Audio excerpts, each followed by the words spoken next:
kalau lagunya lagi kayak kalem banget, kayak hari-hari aku kan kalem banget ya dia. Buat lo yang tahu gue kayak nggak mungkin gue kalem gitu kan. Gue sampein dia juga kaget sih. Itu sekeluarga gue nangis sih karena tahu kisahnya gue dari kecil ya sama kakak gue dari kecil. Bukan cuma keluarga gue, kayaknya satu hall semua nangis sih. Soalnya kakekku nggak bisa lama-lama berdiri kan, jadi kayak udah Pak Yang udah jangan lama-lama ya Pak Yang, nanti Pak Yang capek. Kayak kata aku gitu kan, gue Pak Yang mau ayo gitu. Malah kakek aku yang pengen. Kontributornya The Pattern tuh adalah Bin ya. Iya nggak sih?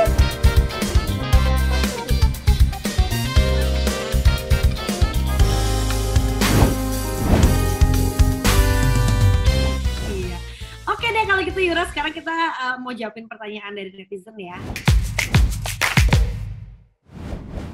Dari Donas 831. Kelahiran tahun berapa sih Kak Yura dan gimana cara ngetahuin bakat dalam kepribadian pada diri sendiri? Aku lahir tahun 91. Ya, Andi ya.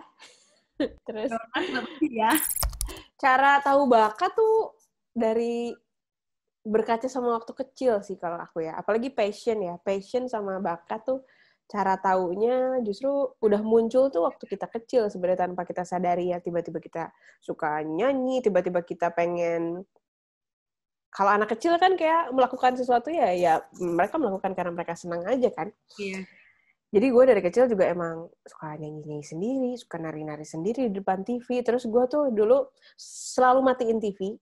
Tahu kan dulu, zaman dulu tuh TV-nya masih TV cembung gitu tuh nggak sih? Tabung yang kayak gendut ya, gitu. tabung, ya kan?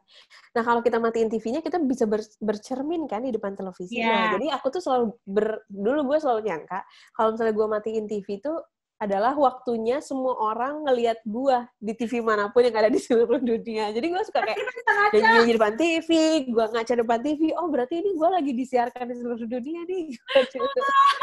Umur 3 tahun gue udah kayak gitu sih waktu itu. Terus dulu juga entah kenapa gue senang banget ngikutin nyokap gue ke laboratorium, ngelihat bagaimana mereka bikin salah satu karya ilmiah mereka di laboratorium. Nah, makanya dulu gue cita-citanya selain itu jadi penyanyi, jadi penyiar radio. Waktu itu kan sempat gue siaran di radio. Jadi waktu kecil juga, waktu kelas 1 SD, gue tuh selalu beli kaset rekaman kosong. Kaset kosong tuh nggak sih? Kaset kosong. Iya. Kaset pita kan? Masukin, iya, terus gue rekam sendiri, gue bikin cerita tentang putri-putri raja gitu. Gue bikin suara kuda pakai suara gue sendiri, bikin suara kertak kayak suara kuda berjalan gitu. Gue suka. Nah, itu kayaknya cara tahu bakatnya kita dari mana dan passion apa yang kita suka kayaknya dari hal yang kita lakuin waktu kecil deh. Kalau kita suka ngelihat bokap gue main tenis, misalnya bokap nyokap gue main tenis, jadi gue juga sekarang suka main tenis.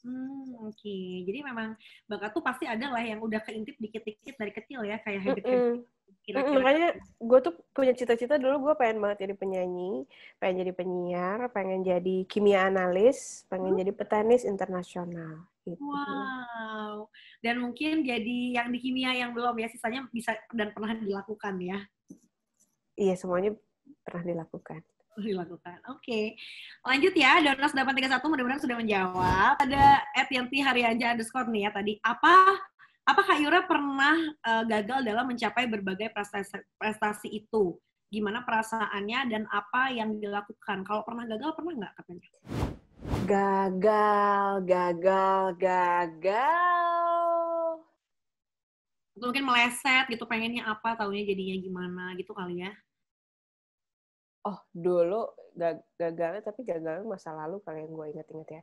Ya karena itu dia, karena gue pengen banget dulu jadi petenis internasional dari kelas 1 SMP, gue sebenarnya udah ikut klub tenis gitu. Cuman karena waktu itu gue sakit, yang dimana gue nggak bisa keluar rumah dan nggak boleh berlari, pokoknya jantung gue waktu itu kayak nggak boleh capek lah gitu. Jadi akhirnya itu gue gagal lah jadi petenis internasional waktu itu. Cuman kalau gagal, nah anehnya ya, gue tuh ya nggak pernah kayak ada harus ini enggak. Jadi gue tuh ngejalanin aja apa yang gue suka gitu. Jadi kalaupun memang itu nggak tercapai, gue ngerasa itu bukan kegagalan. Iya. Ya jalan aja.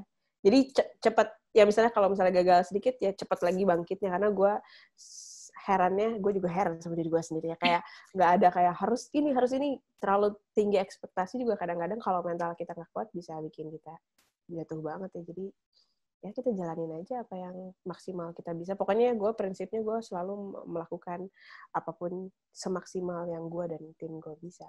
Oke, jadi ketika sampai segitu, jadi nggak ngerasa kalau misalnya ekspektasinya tinggi dan obses kan biasanya, nah itu baru yang ngerasa kayak gagal gitu ya. Ya biasanya kayak gagal banget apa gimana gitu, Pak. Enggak sih. Ya ada lah pasti gagal, cuman ya udah kita jalanin lagi aja. Mungkin kenapa ada kegagalan itu kan jadi mungkin ada maksud tersendiri, jadi pembelajaran buat kita sendiri. Kalau gagal ini kan berarti oh kita udah ngalamin ini, oh ternyata ini prosesnya, oh ternyata banyak sekali pembelajaran yang bisa kita ambil dari kegagalan itu. Habis itu ya jalan lagi aja gitu. Nggak usah, jangan sedih ya. Kita maju lagi. Oke, terima kasih ya Yanti Haryanja. Next ada Hanin Ceria Gmail malam. Wow, Hanin Ceria. Ini katanya gimana sih caranya ngelatih vokal yang benar biar bisa mengolah nafas jika nada-nada tinggi? Gitu. I know. Sekarang tuh udah ada aplikasinya namanya 7 Minutes di... Workout. Oh, bukan dong. Ya, workout for your vocal. Yang Indra Aziz bukan sih? Yes. Aku sampai sekarang mau kapanpun aku nyanyi, dimanapun aku masih selalu pakai si aplikasi 7 Minutes. Itu namanya cuma 7 minutes. Bagaimana kita pemanasan pernafasan, pemanasan vokal, vocalizing itu penting. Mungkin kerasanya aduh kayak bosen banget ngapain sih kita hari-hari sama aja. Tapi enggak, itu yang namanya pemanasan itu penting banget. Sama kayak olahraga, kalau misalnya kita nggak pemanasan nanti kayak otot kita ke jepit apa keseleo apa segala macam, sama kayak pita suara juga. Jadi paling dasar banget yang sampai sekarang pun masih aku lakukan kapanpun aku perform, bahkan sebelum aku ngobrol sama ini, mau kita siaran, mau kita ngomong di depan publik atau mau nyanyi, apapun wajib sih itu vocalizing. Mulai dari ya. Itu aja, cobain aja pakai 7 minutes itu. Soalnya kalau teknik pemanasan dan teknik vokal tuh sebenarnya hampir sama kan semuanya. Dasarnya itu pernafasan dan kayak range vokal. Makanya itu ada vocalizing. Coba deh. Ya, jadi pokoknya jangan malas deh kalau misalnya emang mau jadi penyanyi, jangan malas vocalizing. Vocalizing, ya. Dan sama juga ya kayak tadi teman-teman mungkin yang public speaker, MC, host juga itu penting banget juga buat vocalizing biar nggak vocal abuse tadi. Bisa di 7 minutes ya. Lalu ada lagi ini lucu sih. Radio. Yura pernah nggak pas sama teman-teman lagi sing along, terus pas Yura nyanyi, malah teman-temannya pada diem gara-gara suaranya bagus. Kalau pernah cara ngilanginnya biar nggak awkward gimana gitu katanya. Aduh, sahabat-sahabat gue ini sering terjadi. Sering banget terjadi misalnya kayak gitu langsung gitu. Jadi gue tuh kalau karaokean, gue hanya hadir. Gue nggak akan nyanyi. Kenapa? Loki. Karena kalau gue nyanyi nanti mereka jadinya diem dan nonton gitu, jadinya kayak terkadang juga ada yang minder gitu kadang-kadang. Ini perkumpulan karena kita udah saking deketnya banget ya, jadi kayak gue cuma jadi kayak gue udah hari-hari nyanyi, jadi kalian aja yang nyanyi, kalian yang karaokean, gue yang kayak jadi tim horenya. Ya oke. Gitu. Jadi tiap karaokean aku menjadi pendamping semua sahabat-sahabatku saat mereka bernyanyi. Jadi aku diam. diam pada bukan diam sih, gue nyanyi tapi tanpa mic, jadi mic-nya dikasih buat yang lain. Iya, kayak udah sering that's my daily activity, jadi silakan aja teman-teman yang lain gitu ya. Iya, tapi tetap seru sih. Last question ya, ini dari @felicia_sr. Gimana katanya perasaan Kak Yura sekarang setelah menjadi orang sukses, serta lebih suka bernyanyi langsung dengan iringan musik sendiri sambil main piano, atau diiringin orang sebagai professional singer? Aku ngerasa yang namanya sukses, aku ngerasa ya masih panjang lah ya perjalanan kita, masih jauh dari kata sukses, tapi alhamdulillah untuk semua perjalanan yang sudah dilalui sampai hari ini, sampai udah ada di titik ini, alhamdulillah banget sih. Cuman kalau ngerasa gimana nih rasanya udah jadi orang sukses, ya apa ya, nggak, masih panjang lah perjalanan, masih jauh lah dari kata itu menurut aku. Terus kalau misalnya ditanya lebih suka nyanyi diiringin diri sendiri apa sama orang lain, dua-duanya suka sih ya. Jadi banyak setiap lagu kan selalu ada ekspresi yang ingin kita tonjolkan. Misalnya emang kalau ekspresi yang pengennya lagi personal banget dan emang moodnya kayaknya lebih dapat pakai piano sendiri, main piano sendiri, ya main piano sendiri. Tapi kalau misalnya moodnya lagi kayak ini kayak harus pakai gitar, kan kita nggak mungkin main gitar dengan ini atau main drum sendiri. Jadi dua-duanya sih betul-betul menyesuaikan pesan apa sih yang pengen kita sampaikan. Dua-duanya nyaman, dua-duanya aku suka. Oke, kalau gitu. Terima kasih ya pertanyaan-pertanyaannya tadi terakhir. Terima kasih loh. Hore. Dan kalau gitu langsung kita akan ke pertanyaan pilih mana.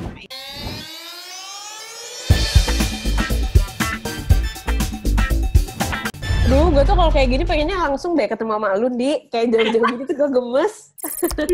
Kayak bisa toyor-toyoran tau gak sih? Kan seru. Coba kita tes ya. Yang pertama nih, Yura. Curly hair atau straight hair? Aduh, gue gak bisa pilih. Gue suka dua-duanya. Satu. Apa? Straight hair. Straight hair. Karena sekarang lagi straight ya. Yes. Oke. Monokrom atau colorful? Colorful. Oke. Bikin lagu atau main tenis? Main tenis. Reza Rahadian atau Dian Sastro? Aku bingung. Ya mungkin karena yang baru ya Dian Sastro ya. Oke. Kencur atau bakso pedes? Kencur. Oke. Siaran atau dance? Nge-dance. Oke. Twitter atau Instagram? Instagram. Oke, selesai. Yeay. Itu tadi ngobrol-ngobrol barengan sama Yura Yunita. Gimana? Seru banget kan? Dan kalau gitu terima kasih loh buat kamu yang udah nonton tayangan videonya sampai habis. Jangan lupa untuk like video ini ya. Dan pastinya jangan lupa untuk subscribe juga ke YouTube channelnya Inventory. Plus kamu juga bisa request sebanyak apapun yang kamu mau. Kira-kira habis ini pengen lihat Indi ngobrol sama siapa? Tulis aja di bawah ya. Dan terima kasih juga buat El Hotel Royal Bandung yang ada di Jalan Merdeka nomor 2. Kalau gitu Indi Arisanya pamit.